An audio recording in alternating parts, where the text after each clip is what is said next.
every time I see a movie that has a cameo of the original World Trade Center, I always say, if only, if only, if only.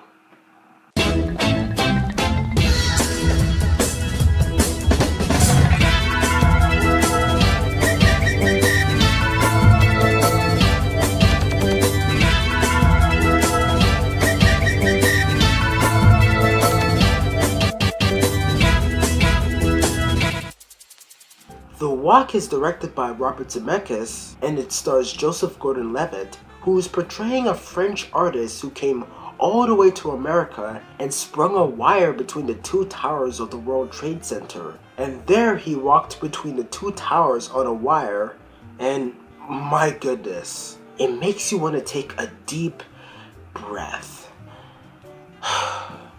So yes, now there's a movie about this artist. I mean, what's wrong? Was The Man on Wire not good enough for you? Well, that film was actually a documentary, really great. But this one is actually a motion picture version about this guy. And it's actually really great, really wonderful. And I had this rare feeling when I watched this movie. And I'll tell you all about it shortly. Now we have Joseph Gordon-Levitt, who portrays this young man who just want to do something really out of the ordinary. He is pretty much a controversial person, according to the authorities. Some of the things that he does, the cops don't like him. And now, he's about to do something that is even more drastic. Walking between the Twin Towers. And we wonder why. Why is he doing this? He is doing this because he wants to make some sort of impact. So he's not creating attention or anything like that, and during the movie, we are able to know about his thoughts, we are able to know how he's feeling, and when he is on that wire, we know every single detail on his thoughts by narration.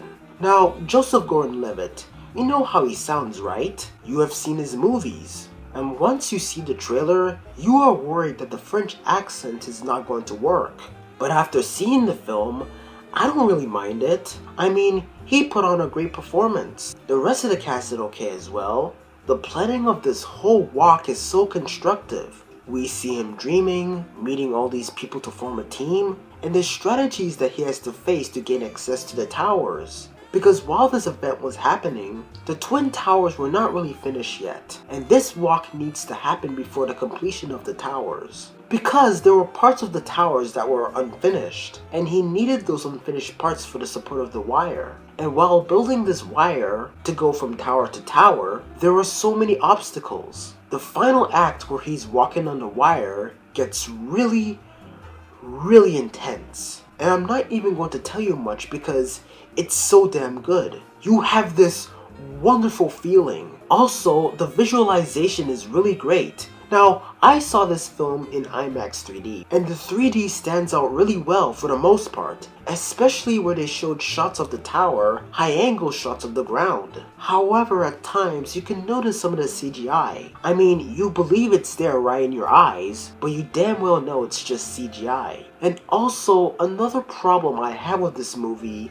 is the narration. It's right in your face at times. Now, I don't really mind movies that has narration, but there were times where we had Joseph Gordon-Levitt on the Statue of Liberty literally talking to us about his story. Okay, if you want to do that, why don't we just have Morgan Freeman on the Statue of Liberty narrating this whole film? The narration was fine, but having an actor talk to us is just pushing it. But overall, this is a movie that you should see in theaters. Even though you might have already watched Man on Wire, this movie is pretty damn good. Joseph Gordon-Levitt did alright, and when he's walking on the wire, it gets really intense. It is the best part of the movie. I look at this movie as a kind of a tribute to the World Trade Center and what the towers mean to this guy. Even the last line and the last shot of the movie is so beautiful. And I had this moment where my throat was sore and I was squinting my eyes. It almost happened, guys. And I don't usually cry watching movies. I didn't even shed a tear in the end of Furious 7. I haven't shed a tear for almost a decade now, and I still haven't today. It is time like this where you watch so much movies and you got this one rare movie that is out to get you, but it did not happen tonight. The last part of the movie is just a very wonderful moment. This film is between an 8 and a 9, I don't know. I might as well go higher on this one. So I'm gonna give this movie 9 footsteps out of 10. So that is my review of The Walk. Thank you for watching. More views on the way.